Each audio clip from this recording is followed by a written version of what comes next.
नमस्ते, अभिवादन आपका इनोसेंट इन्वेस्टर के इस नए वीडियो में आपके लिए डिस्क्लेमर। उसके बाद बात करेंगे वेदांत की। देखिए, इस कंपनी के बारे में बात करना बहुत तरीके से बनता है। पहली चीज़, हमने इसमें अच्छा खासा स्विंग ट्रेड भी किया है, हमने इसमें अच्छे से डिविडेंड भी पाया है, और उसके बाद अभी इनके पेरेंट को काफ़ी ज़्यादा तकलीफ हो रही है, अपने बॉन्ड होल्डर से वो बातें भी कर रहे हैं। क्यों बात कर रहे हैं वो भी एक्सप्लेन करेंगे। कंपनी कर्जे में डूबी हुई है, कर्जे को कैसे निपटाएगी, इसका समाधान वो ढूंढ रहे हैं।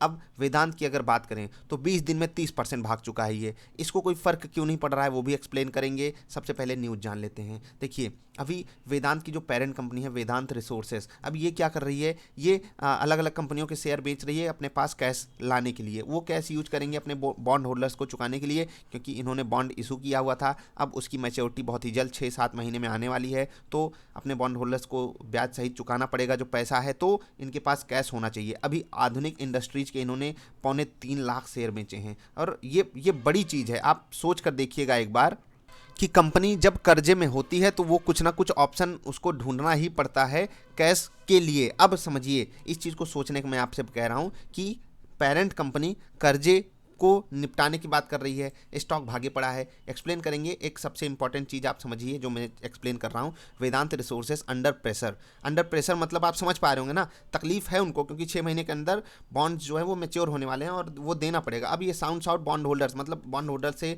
वार्तालाप कर रहे हैं कि कैसे भैया आगे बढ़ाया जा सकता है, कर्जे को समय बढ़ाया जा सकता है क्या। जैसे कि किसी को ये 6 महीने के लिए दिए हों, 1 साल के लिए दिए हों, 5 साल के लिए दिए हों, तो उसका समय बढ़ाना चाहते हैं ये।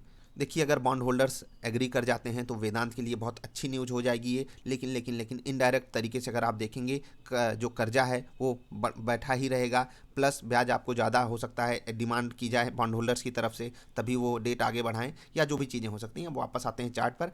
मैं आपको समझा दूं एक नटसेल में कि इनकी जो पेरेंट कंपनी है वो कर्जा कम करने की बात सोच रही है किसी भी तरीके से, और उन्होंने सबसे बड़ा जो एक्सक्यूज़ दिया वो यही कि हम वेदांत को डीलिस्ट नहीं कर पाएगी, हमारे लिए सबसे बड़ी दिक्कत का सबब बन गया।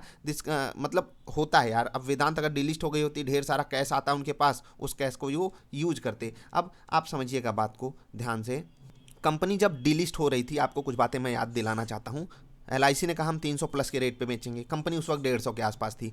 अचानक से गिरावट आई, डीलिस्टिंग कैंसिल हुई। ठीक, ये सारी बातें हमको पता है। अभी यहाँ पर स्टॉक एकदम वैल्यू पे मिल रहा था, यहाँ स्टॉक आया।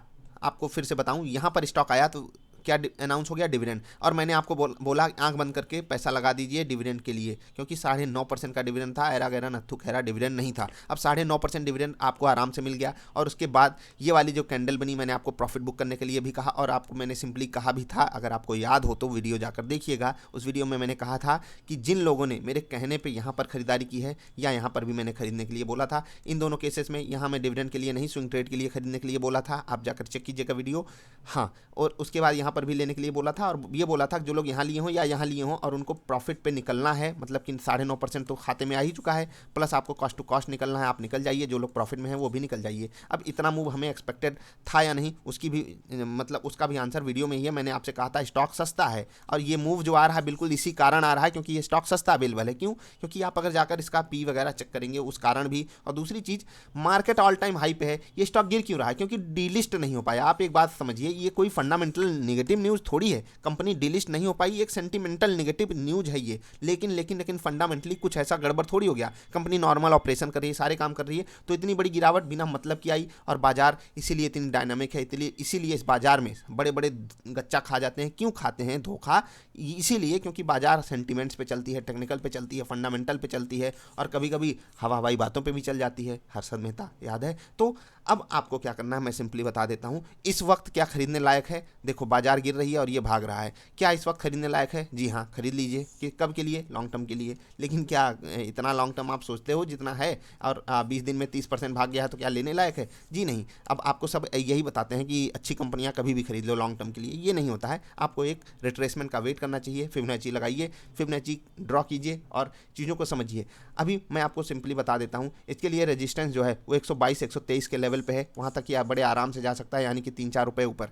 पेरेंट कंपनी को तकलीफ है, उसको आप थोड़ा सा अभी इग्नोर मत कीजिएगा। मैं कह रहा हूँ, अगर पेरेंट कंपनी को कोई तकलीफ आती है तो वेदांत का शेयर भी फिर से सेंटिमेंटल बिहेवियर के कारण ही गिरेगा। ये इतना बड़ा आप मूव केवल और केवल फ्री में जो स्टॉक मिल रहा था, मतलब इतना सस्ता मिल रहा था, आप सोच कर देखिए। 9.5% का डिविडेंड देने के बाद आप अगर रिटर्न कैलकुलेट करेंगे 30% का रिटर्न ये हो गया, प्लस 10% का डिविडेंड, 40% रिटर्न ये 20 दिन में दिया है। और 20 दिन में 40% का रिटर्न आप एक बार सोच कर देखिए। और आपको कह रहा था ये स्टॉक, आओ भैया पैसा लगाओ, हम आपको रिटर्न दे कर रहेंगे। और एकदम सिंपली ये स्टॉक तो ज़बरदस्ती आपको पैसा कमाता। अभी आपको लॉन्ग टर्म अगर स्टोरी सोचनी है तो थोड़ा सा लंबा आपको सोचना पड़ेगा। यहाँ पर फ्रेश बाइंग नहीं, जिनके पास ऊपर का लेवल है 122-25 के आसपास वो बिल्कुल अभी बने रहें। जिनके पास ऊपर का लेवल है वो नीचे का वेट करें एवरेज करने के लिए। अभी कोई नई खरीदारी करने की इसमें बिल्कुल भी गुंजाइश नहीं बची है अकॉर्डिंग टू मी। और नई खरीदारी यहाँ पर स्विंग ट्रेड आपके लिए कहाँ बनेगा, अगर बाजार पॉजिटिव होती है और ये 125 के ऊपर क्लोजिंग दे जाता है तब आपके लिए स्विंग ट्रेड बनेगा। लेकिन उससे पहले आप स्विंग ट्रेड भी नहीं ले सकते हो उसमें पॉजिटिव साइड।